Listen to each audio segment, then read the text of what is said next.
గరుడ పురాణంలో రాస్తారు నాన్న. ఇప్పుడు మనకి పిల్లవాడు పుట్టిన తర్వాత నామకరణం చేస్తాం. హ్మ్. నామకరణం చేసేటప్పుడు ఏం చేస్తారంటే, తాభ్యామేవ మూర్ధన్యవఘ్రాణం అని చెప్పి భార్య భుజం మీద నుంచి పిల్లవాడి శిరస్సుని ఇట్లా కుడి చేత్తో తండ్రి కుడి చేత్తో పట్టుకొని హ్మ్. ఎడం చేయి ఇక్కడ పెట్టుకొని హృదయం మీద మంత్రం చెప్తూ ఉంటారు.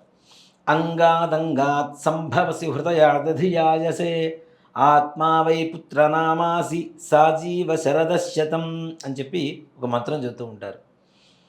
నిజంగా దాంట్లో ఉండే పరమార్థం తెలిస్తే ఎంతో గొప్పగా ఉంటుందంటే, ఈ పిల్లవాడు భగవంతుడు దయ వల్ల పుట్టాడు, ఇప్పటి నుంచి నా కుమారుడుగా నేను స్వీకరిస్తున్నాను అని చెప్పి ప్రమాణం చేయడం కూడా గరుడ పురాణంలో చెప్పబడినటువంటి విధానమే.